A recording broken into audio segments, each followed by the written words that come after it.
Nos quedamos en... Vamos a ver, Mario. Vamos a tener a Mario de... Bueno, nos quedamos en las nuevas fuentes de las obligaciones, ¿verdad? Ahí nos quedamos. Ya vimos, ¿verdad? En las nuevas fuentes de las obligaciones, ya vimos las fuentes de las obligaciones, el contrato, el cuasicontrato, el delito, el cuasidelito, y denme un segundo que ya se me acaba la batería, y la ley.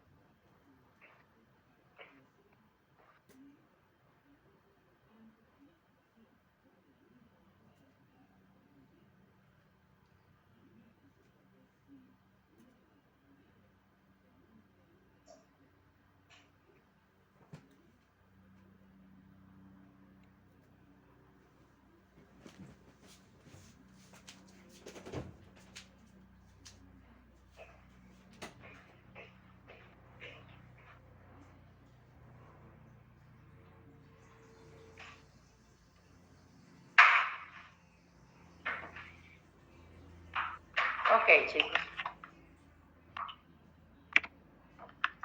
Estamos con el contrato, el cuasicontrato, el delito, el cuasidelito y la ley. Ya vimos las fuentes de las obligaciones. Ahora vamos a pasar a las nuevas fuentes de las obligaciones, ¿ok?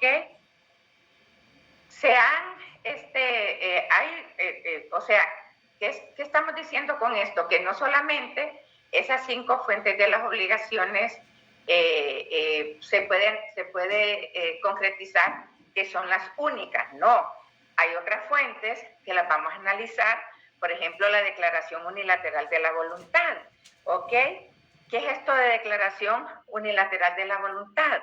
Esta fuente es definida como el poder de una sola persona de crear obligaciones a su cargo antes de la concurrencia de la aceptación del acreedor. Acuérdense que ya vimos los elementos personales de toda obligación, el acreedor y el deudor, ¿verdad? Sujeto activo y sujeto pasivo. El que le pertenece el derecho de acción o el derecho de petición, el acreedor, el derecho de acción o petición, acudir a los tribunales de la República, ¿para qué? Para que se le cumpla con lo pactado. Entonces, esta declaración unilateral de la voluntad, esta fuente es definida como esa facultad que puede tener una persona de crear obligaciones a su cargo antes de la concurrencia de la aceptación del acreedor. Entonces, sin embargo, esta doctrina está dividida. Unos dicen que no es posible establecer una obligación por la sola voluntad de una persona. ¿Por qué? Porque dicen que en el término obligación se juegan 2 aspectos. Uno activo, que corresponde al acreedor, y otro, el derecho y que se denomina derecho de crédito, y otro pasivo que corresponde al deudor y que se denomina deuda. Ese es uno de los criterios de muchos juristas. Sin embargo, hay disposiciones legales donde en realidad se evidencia, hay disposiciones no legales, hay actos y hechos donde realmente se evidencia la declaración unilateral de la voluntad. Nuestro código civil no acepta, no es que no acepta la voluntad unilateral como fuente de las obligaciones, no la enuncia de manera sistemática, pero sin embargo hace alusión como una excepción al artículo 683 del Código Civil. En el artículo 683 está la promesa de recompensa. Imagínense, yo tengo un perrito que es un chihuahua, de ojos verdes, cola anaranjada, y entonces vengo y se me pierde. Y ofrezco una recompensa, pego una oferta en todos los postes de luz diciendo oferta, se dará 5,000 lempiras al que encuentre mi perro, y pongo la foto de él y pongo mi teléfono para que me llamen.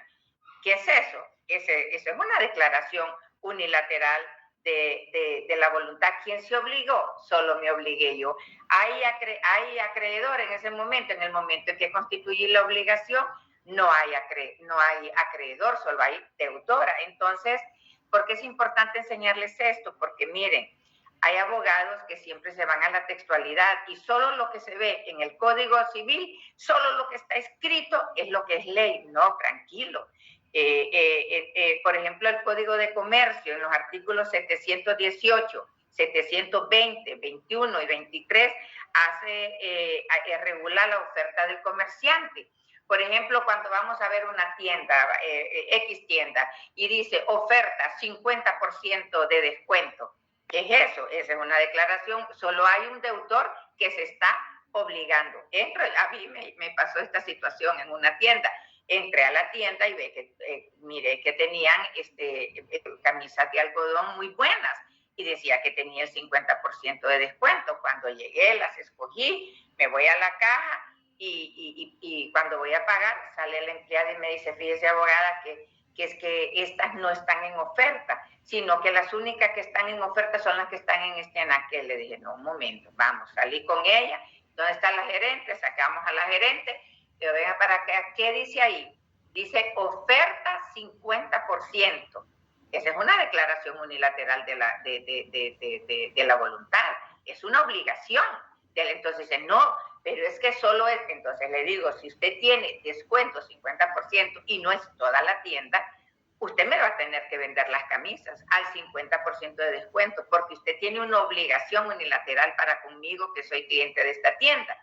¿Por qué? Porque si usted no hubiera tenido a todo el producto en oferta, hubiera puesto en mercadería seleccionada hasta el 50%. Si usted hubiera puesto esa palabra hasta, entonces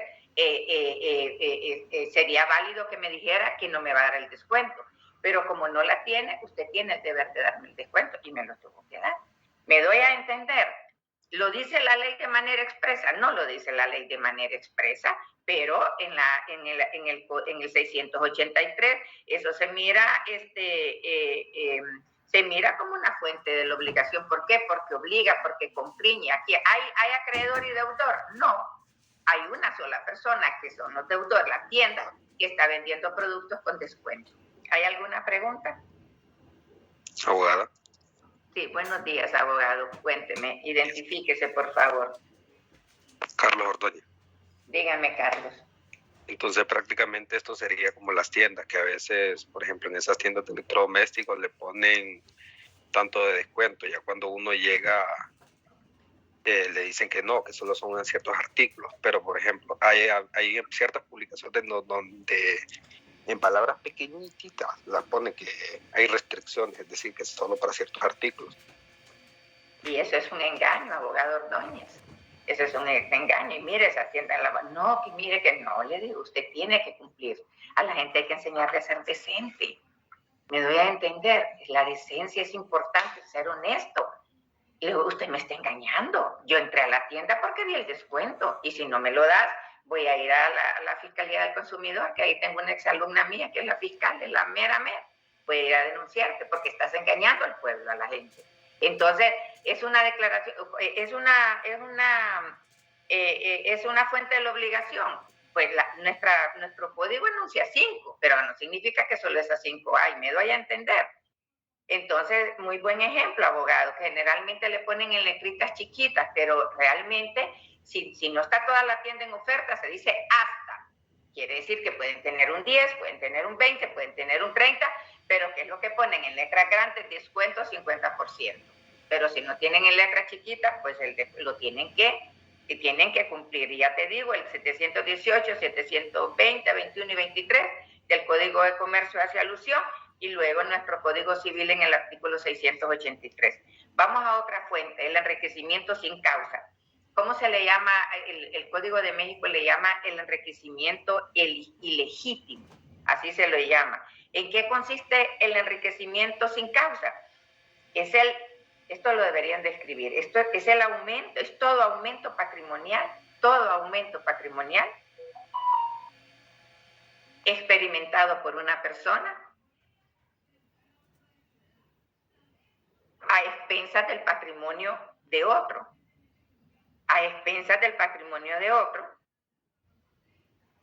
sin que exista causa legítima que lo justifique, sin que exista causa legítima que lo justifique.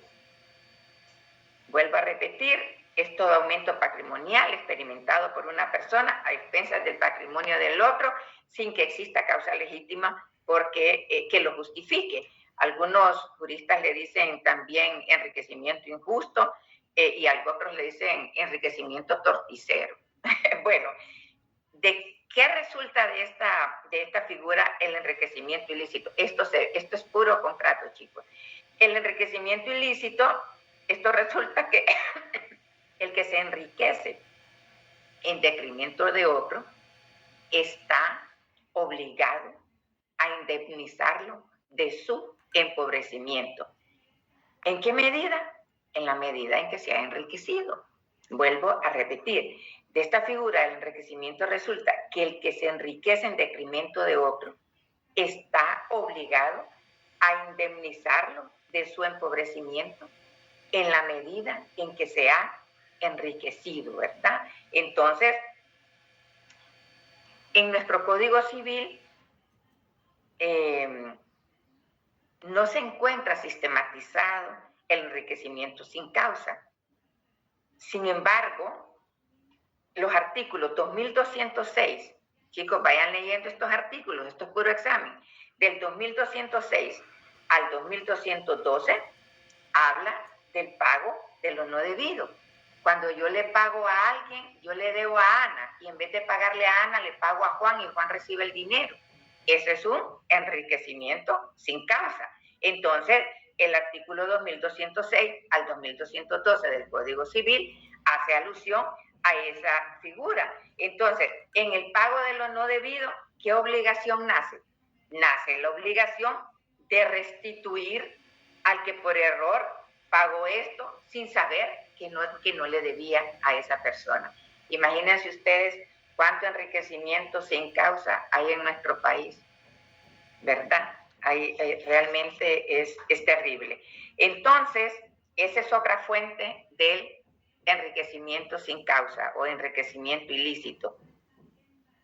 Ahora vamos a enriquecimiento injusto. Ahora les voy a explicar otro fuente de las obligaciones que se llama y que forma parte del estudio de contrato, se llama el abuso del derecho. El abuso del derecho. Esta teoría del ejercicio abusivo del derecho, ¿alrededor de qué gira? Gira alrededor del supuesto de que no hay derechos subjetivos ilimitados. El abuso del derecho gira alrededor del supuesto de que no hay derechos subjetivos ilimitados. Entonces, dicen los expositores de esta teoría, dice, para ejercitar lícitamente los derechos, es preciso que en ese ejercicio no se dañe el derecho ajeno. Para ejercitar lícitamente los derechos, es preciso que en ese ejercicio no se dañe el derecho ajeno. ¿Por qué? Porque el ejercicio ilimitado de los derechos se opone a la teoría del abuso del derecho, ¿verdad? En esta teoría del abuso del derecho, nuestro Código Civil contiene un sinfín de disposiciones, por ejemplo, para limitar. El dueño de un predio tiene derecho a cercarlo, a cerrarlo por todas partes, pero que deberá respetar las servidumbres. Eso está en el artículo 23. Que el que no tenga salida al camino público porque se interponen otros predios, el dueño del predio incomunicado tiene derecho a la servidumbre de tránsito, artículo 826, el artículo 924, nadie tiene derecho a hacer portar árboles cuyas raíces se extiendan a sus predios, etcétera, etcétera. Entonces, para saber si esta teoría del abuso del derecho funciona en nuestro Código Civil, no es necesario verla de manera expresa por su nombre, ¿verdad? Fíjense que hasta ahorita sé que el único código que utiliza esta figura, abuso del derecho, si no mal recuerdo, es el Código de Perú, que lo tiene de manera expresa, abuso de derecho. Entonces, ¿qué problemas se presentan cuando vienen situaciones donde se enmarca el abuso del derecho y como no la tenemos nosotros desarrollada de manera sistemática, entonces generalmente se dificulta, pero se puede ganar con bastante éxito. Y entonces, ¿a quién se le dirige? ¿A quién se le instruye? ¿Se le ilustra? En estos casos de abusos de derecho, es el juez el que decide el menoscabo del derecho ajeno. ¿Me doy a entender? ¿Me doy a entender? Sí, abogada. Ok. ¿Hay alguna duda al respecto? ¿Hay alguna pregunta? ¿Hay algún interrogante? Abogada, ¿me podría repetir, por favor, la definición de teoría del ejercicio abusivo del derecho? No hay derecho subjetivo limitado. ¿Sabes lo que es subjetivo, verdad? No hay derechos subjetivos ilimitados. ¿Sabe la diferencia entre el objetivo y el subjetivo? En eso dice, no hay derechos subjetivos ilimitados. ¿Alguien me puede decir la diferencia entre la objetividad y la subjetividad? Chicos, por favor, casi están en cuarto año de derecho. ¿Vamos? ¿Cuáles son mis derechos subjetivos? Son los que son inherentes a las personas, ya sea por razón de naturaleza. Exactamente, los que son inherentes a la persona. Les voy a poner un ejemplo para que les quede un poquito más claro.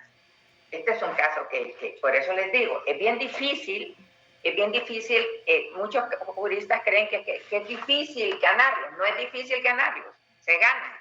¿Por qué? Porque nuestro código no dice, esto es abuso de derecho, es que nadie, sus derechos subjetivos no pueden ser ilimitados. ¿Hasta dónde llega tu derecho? A donde empieza el derecho de los demás. Sí, pero voy a ponerles este ejemplo. Este caso yo lo llevé.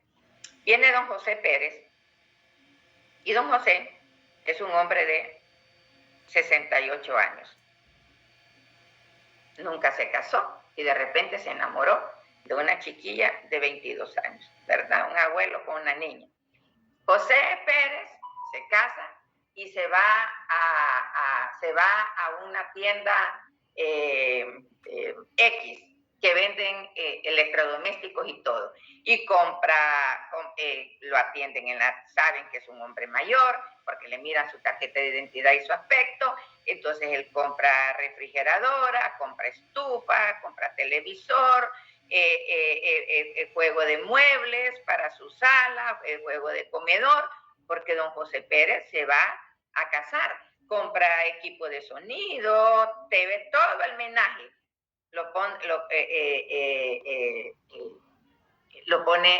Lo saca en esa tienda. Y le dicen, mire, don José, usted lo que tiene que pagar mensualmente, lo va a pagar, le vamos a dar 5 años para pagarlo. Mientras más tiempo le dan, más lo explotan. Entonces dice, usted va a pagar, don José, 2.500 lempiras mensuales, ¿ok? Y le vamos a dar 5 años para pagarle. Entonces viene don José y comienza a pagar, se casa y feliz con su muchachita y empieza a pagar 1 año, paga 2 años, paga 3 años, paga 4 años. Pero dentro del contrato de compra-venta de todos esos enseres hay una cláusula contractual que dice el no pago de una o más cuotas se tendrá por resuelto el contrato. Recuerdo que una vez unos alumnos míos estaban con un maestro de contratos y le dice el alumno, el estudiante, abogado, pero en ese caso se resuelve el contrato. ¿Sí? ¿Qué le dice? Se resuelve el contrato. ¿Qué es eso, muchacha? ¿Quién te enseñó eso? La abogada Alta de Caguas, pero nuestro código, en tal parte, artículo número tal, habla de la resolución del contrato. Y eso, abogada, resolver significa dejar sin valor un contrato. Eso es resolver, dejar sin valor, sin eficacia, un contrato. O sea, como que si no se hubiera firmado el contrato.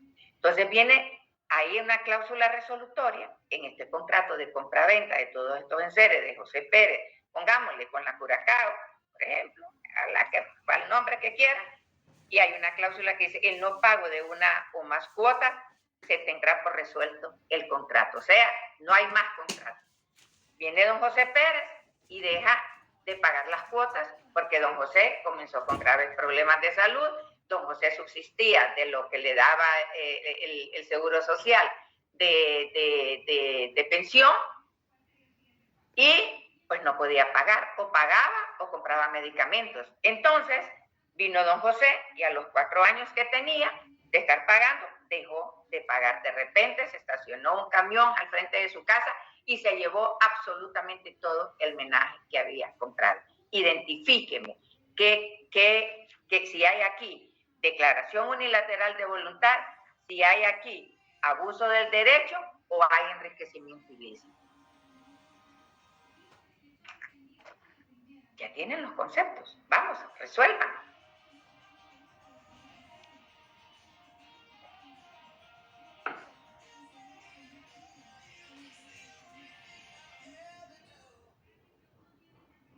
Alexandra, Maudiel, Alexandra Maudiel, ¿no estás en clases? Yo estoy en clase, abogada, estoy leyendo. Vamos. Ya tienen el concepto de declaración unilateral de voluntad. Ya tienen el concepto del abuso del derecho. Ya tienen el concepto de enriquecimiento ilícito o enriquecimiento sin causa. Teniendo esa conceptualización, ahora vamos a analizar y a interpretar la ley. Ya le di el artículo 718, 720, 21, 23, artículo 2206 al 2212. Todo eso lo pueden ver. Pero ahora, solo vayámonos a las conceptualizaciones. Analicen el caso. Vamos a leerla. Hola, abogada, muy buenos días. Buenos días, mi amor. Bueno, yo por descarte, por los conceptos, yo diría que sería abuso del derecho. ¿Por qué? Vamos a ver, vamos a ver. Te voy a enseñar cómo se contestan mis exámenes. A ver. Ok, porque así es como se resuelven los juicios. Muy bien, dice la abogada Portillo, abogada, yo creo que esto es un abuso de derecho. Ya, entonces vamos a ver por qué. Ok, ¿Me vayas a repetir el concepto? No, claro que no. Muy bien. Muy bien. Yo creo que, por la denominación, pero el abuso de derecho a la situación que se produce cuando en ese momento la persona, que es el señor, no tenemos nombre, don José, dijo. José Pérez. Sí, don José Pérez. Su ejercicio resulta contrario a los fines del ordenamiento jurídico, ¿verdad? Excede los límites impuestos, ya en este caso la buena fe, la no, te estás yendo por otro lado. Vete al análisis sencillo. Álvaro Josué, lo siento, Alejandra, te estás yendo por la tangente. No hay derecho subjetivo. Vamos a ver. Bueno, vamos a ver, no te pierdas. Te estás saliendo del camino. Espérate, Alejandra. ¿Quién es? Identifíquese, por favor, abogado. Kevin Josué. Ok, Kevin Josué. Vamos a ver, Kevin. Con K, ¿verdad, Kevin? Sí. Kevin Josué Hernández. Vamos a ver, Kevin, dime. Pues yo creo que es abuso de derecho, abogada, porque, por descarte también, no puede ser declaración unilateral porque, pues, la declaración unilateral es que nace de una sola persona. Así es, ya lo sabemos. Ajá. Tampoco puede ser enriquecimiento sin causa porque, pues, si hay un contrato, es una causa legítima. No sé si me equivoco. No te estás equivocando mucho, pero sí estás... vamos a ver, ¿hay alguien que disienta de este criterio, de esta opinión? Bueno, dice el abogado Kevin, dice el abogado Kevin, yo creo que es enriquecimiento No. ¿Cuál dijiste? Abuso del derecho. Pero dime por qué. Básicamente porque en base a los conceptos, el que más encaja sería abuso del derecho. Bueno, los otros dos... Pero ya sabes el concepto. Ahora vete al caso concreto. ¿Por qué? Vamos. Abogada. Sí. ¿Quién es? Usted también... Isis. Isis, ¿qué? Isis Nicole. Es que yo también estoy de acuerdo con mis compañeros que es el abuso de derecho, por lo que usted dijo que en el contrato decía una cláusula resolutoria que si no pagaba más de una cuota, creo que algo así, se renunciaba al contrato, entonces ya quedaba... No, se resuelve. Utiliza la eso, palabra. se resuelve. Y ahora tiene que aprender con esa palabra porque estamos en obligación. Se resuelve el contrato, se deja sin valor y efecto el contrato. Entonces dice la abogada Isis, para mí también es, dice, abuso de derecho. ¿Hay alguien que por favor, que surja de ese cerebro brillante que ustedes tienen, lleno de juventud, que pueda identificar una diferencia? Vamos a ver. Abogada, para mí igual es abuso del derecho, porque la persona ya pagó 4 años consecutivos. Haber faltado. Abogada Doris Cárcamo. Abogada Doris Cárcamo. Miren qué importante lo que está diciendo la abogada Doris Cárcamo. Nada más, Doris Cárcamo, ¿no estás matriculada, Doris? Sí, Doris Marcela Cárcamo. Marcela Cárcamo. Sí, entonces viene Doris y dice, la abogada Cárcamo dice, no, dice, ¿qué fue que dijiste? Él pagó por 4 años consecutivos sin haberse demorado, o sea, él pagó... ¿Eso qué es? ¿Qué figura estás invocando, Doris? ¿Es enriquecimiento sin causa? No. ¿O es abuso de derecho? Es abuso de derecho, porque él cumplió a cabalidad. Prácticamente el resto de tiempo que le quedaba a él, ya prácticamente, ya estos son intereses. Pero en sí él ya pagó el valor neto de cada artículo que él sacó al crédito. Fíjense que Doris está haciendo un análisis bien importante. Y eso, a veces en las cosas simples, ahí es donde está el éxito de ganar un juicio. Miren, ¿ve? ¿Dónde les puse yo la trampa? Había pagado 4 años. Entonces dice Doris, bueno, pero eso es abuso de derecho. Pero no solamente es abuso de derecho. Aquí la figura primordial es enriquecimiento ilícito. Y si es enriquecimiento ilícito, ¿por qué hay? Vamos a ver. Doris, vas bien, tu análisis está bien. Vamos a ver, ¿por qué yo considero que hay enriquecimiento ilícito? Ya Doris lo digo, nada más que quiero que se capte de diferente manera, más jurídica.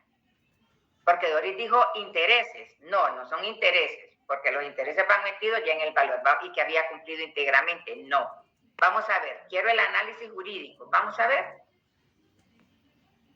Lo hacemos democráticamente. Susan Melisa, ¿por qué crees que hay enriquecimiento ilícito? Susan Melisa Ruiz. ¿Estás en clase, Susan? No importa si... Sí, abogada. Ok. Vamos a ver. Pues porque yo digo que está obligado a pagar el monto total de lo que él pidió prestado. Ok, otra persona, por favor. Vamos, estamos analizando. Identifíquese, abogada, por favor. Doris Avión. Dime, Doris.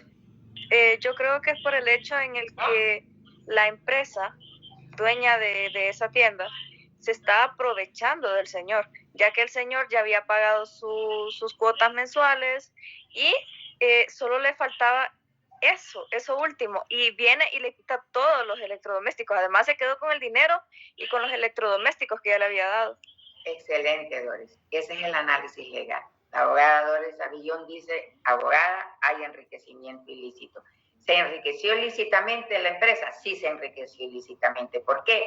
porque él no debía todos los enseres domésticos. Él ya había pagado más del 80% de los enseres domésticos.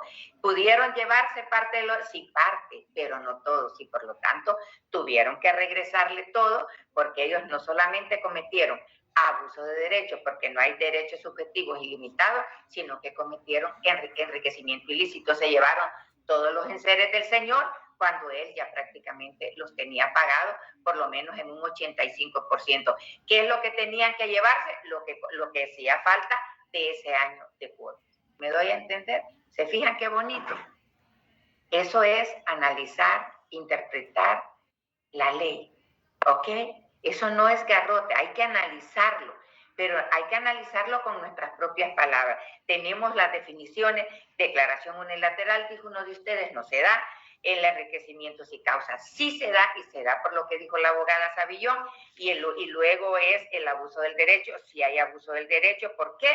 Porque están dañando el derecho ajeno. ¿Él tenía ya derecho sobre el resto de los enseres? Sí los tenía, sin embargo, la empresa no se percató de eso y le fue a quitar absolutamente todos los enseres. Ganó la abogada Caguas porque en el código dice que abuso de derechos es esto, no, por el amor de Dios, era más que evidente el abuso del derecho en esa situación, y era más que evidente el enriquecimiento ilícito. ¿Comprendimos? Abogado, una pregunta. Dígame. ¿Y si el caso fuera no muchos artículos, sino solamente un bien, y igual ella se hubiera pagado el 80%, pero solo fuera, digamos, un vehículo o una motocicleta? Ahí es diferente, abogada. Ahí es diferente. Y es una pregunta excelente y me encanta que me la haga, me encanta. Si yo debo un vehículo y hay una cláusula resolutoria que diga que el no pago de una o más cuotas dejará sin valor y efecto el contrato, que no es lo mismo que si me ponen sin valor y efecto. Eso es lo que significa, se resolverá el contrato. En ese caso, el cumplimiento de la obligación tiene que ser total. Ahora le voy a decir algo, permítame, pero no es que tiene que ser total, porque hay un principio de justicia y de equidad que hay una disposición civil que establece que cuando la prestación se ha cumplido parcialmente, entonces el juez tiene el derecho, tiene el deber de, permítame, abogada, que se me ha ido la palabra, tiene el derecho de, tiene la obligación, no el derecho, la ley lo obliga, no es ponderar, abogada, tiene derecho de moderar la pena. Por ejemplo, le voy a poner esto. Por ejemplo, una persona está pagando una casa y le dan el pago de la casa a 30 años. Y esta persona ha pagado 28 años y está la cláusula resolutoria. Y entonces van a venir muchos abogados que le van a decir pacta sunt servanda, el acuerdo entre las partes es ley y está por encima de la ley. Pero hay este principio de justicia y de equidad, moderación de la pena. El juez, la ley le manda que tiene que moderar la pena. Sin embargo, abogada, es un principio que los abogados lo aplican muy poco porque seguramente no se los enseñaron. Pero el juez está obligado a moderar la pena. A su señoría, por el principio de justicia y equidad, esta persona tiene 28 años, le faltan 2 años para terminar de pagar la casa. Eso es como que si hubiera estado pagando alquiler. No, eso es injusto, abusivo y es enriquecerse ilícitamente. Entonces, el buen abogado presenta la acción ante los tribunales y le dice, su señoría, modere la juez. ¿Qué puede ser? Puede ser que le digan, ok, vamos a bajarle los intereses, y eso lo va a hacer si usted como buena abogada lo hace. Puede decirle, bueno, su señoría, pues que le regresen parte de lo que no va a querer el banco hacerlo, pero sí le puede decir el banco, usted puede seguir viviendo porque lo he llevado y por eso lo puedo, con pleno conocimiento de causa se lo digo, usted puede seguir viviendo en el bien y bueno, vamos a tratar de bajar un poco las cuotas, pero eso se hace en el tribunal. Entonces usted podría ir, en el caso de los bienes inmuebles, la ley impone la moderación de la pena. Lo que la ley no prohíbe, lo permite. Y eso significa que se podría asistir a un tribunal a que le den la moderación de la pena, si ya está para terminarla. Y los principios que se invocan es justicia y equidad. Qué bonito, ¿verdad? Cuando te das cuenta que no sos abogado leguleyo. Hoy escuché unos irrespetuosos que estaban ahí en un medio de comunicación, un maestro de la facultad, y le dijo el otro, mire, yo soy doctor en Derecho. Y ¿sabe qué? Le dice, el principio de legalidad, usted se lo ha enseñado mal a los estudiantes. Principio de legalidad es esto y esto. Son esos abogados que creen que le dicen al juez, pero es que la ley lo dice así. La ley no está escrita en piedra, y la doctrina, y la jurisprudencia. ¿Me doy a entender? ¿Quedamos bien? ¿Comprendieron? Abogada. Dígame, mi amor. Y en el caso de Ciudad del Ángel, que mucha gente compró sus casas ahí de contado y que eso pues prácticamente jamás se logró resolver. Así es, abogada. ¿Por qué cree usted que jamás se volvió a resolver? Por los intereses que tenían los bancos, por ser gente más pudiente, o no sé, la verdad. Mire, abogada, eso no se resolvió. ¿Sabe por qué? Porque los niveles de corrupción en este país son tan temerarios, abogada, que se lo digo con todo el respeto del mundo. Yo para ir a un juicio, primero trato de llegar a un arreglo. Mire, abogada, ¿quién dio los permisos para construir en esa loma? Abogada, ¿quién hizo el estudio de suelo?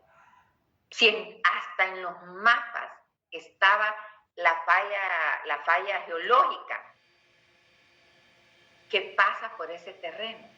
Mire, ahí se da una demanda de indemnización de daños y perjuicios contra el Estado de Honduras, delito de estafa porque a mí no me vaya a decir, o sea, se fija, ni siquiera hacen los estudios. Cuando yo compro una propiedad, abogada, yo la compro creyendo que estoy comprándola de una persona decente. Mire, yo veo un caso de un muchacho, una preciosidad de persona, joven, era esposo de una alumna mía y siendo alumna me propuso el caso y bendito sea Dios, lo ganamos.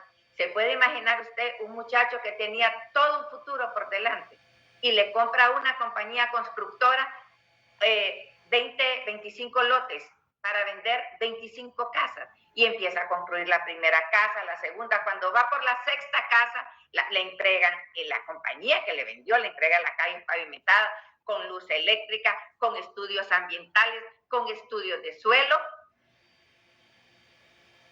Y cayó una tormenta en Tegucigalpa, abogado, como nunca había caído. ¿Y usted sabe lo que pasó?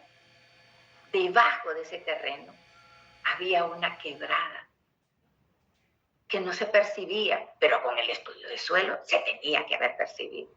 Y cae aquella tormenta y se empapa el suelo y empiezan a caerse las casas una por una. Muchacho demandado por el delito de estafa. ¿Y él va a demandar por estafa? Parte de lo primero es que le indemnicen los daños y perjuicios. Tuvieron que regresarle toda la plata. Él tuvo que devolver todo el dinero. ¿Y por qué, abogada? Por la falta de moral, de ética, de principios que hace falta en esta sociedad. Por eso los hondureños tenemos que estudiar.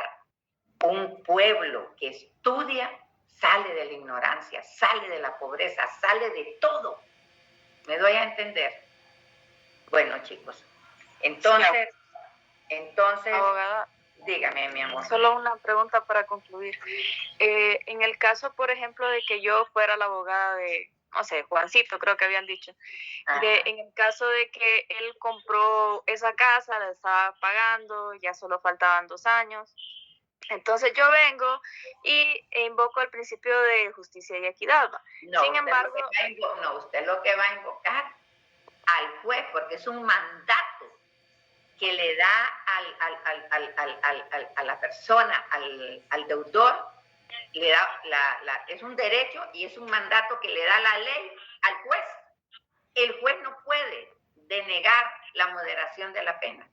Pero ahí se bate el tilín, pero dígame, y tilín, como dicen los políticos, dígame. Abogada, continúe con su pregunta, por favor. Sí, bueno, entonces, la moderación. Después de eso, la empresa viene y me dice de que el señor se había atrasado en algunos pagos durante los meses anteriores. O sea, siempre pagó, pero siempre se atrasaba. Entonces vienen y usan eso como excusa para no querer dejar vivir al señor en esa casa. Entonces, siempre puedo yo invocar la justicia y equidad, o ya no se puede. No, abogada, porque estamos hablando de principios y no es cualquier principio. El principio de justicia y el principio de equidad son sendos principios.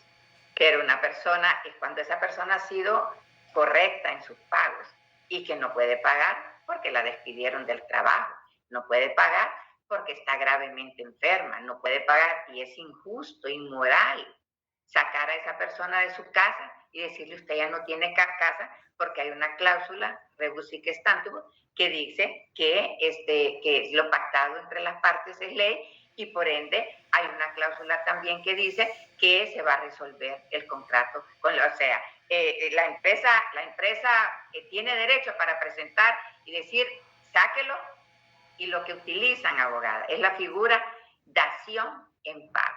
Y empiezan a llamar y a llamar y a llamar y a hostigar y hostigar y hostigar y hostigar y hostigar hasta la milésima parte.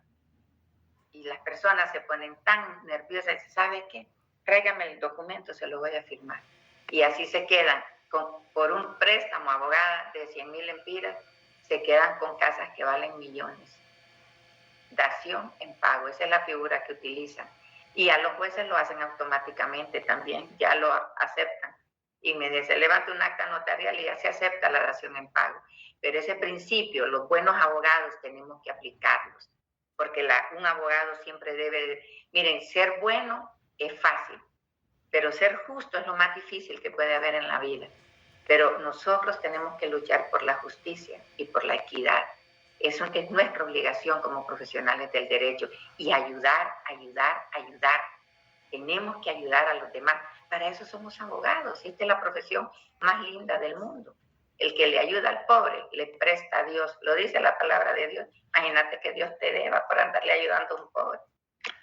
Abogada, fíjese que hace tiempo atrás yo necesitaba un empleo y tengo un amigo que es abogado, él tiene una firma jurídica.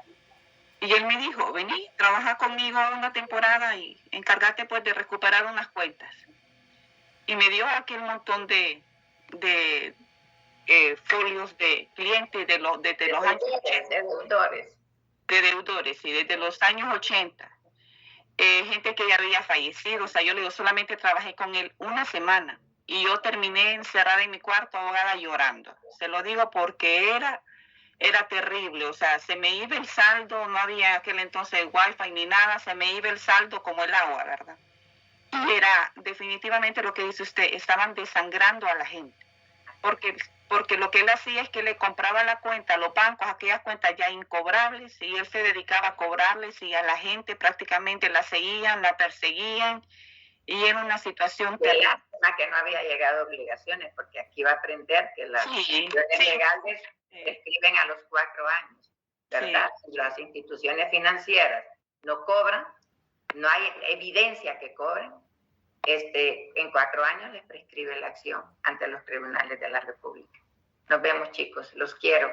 Nos vemos mañana, si Dios lo permite. Ya mañana vamos a empezar el capítulo 2 de la naturaleza y efectos de las obligaciones. Bendiciones. Estudien, por favor. Gracias. Okay. Sí, abogada, muchas gracias. Mañana, que Dios. Gracias, abogado. Bye, amores.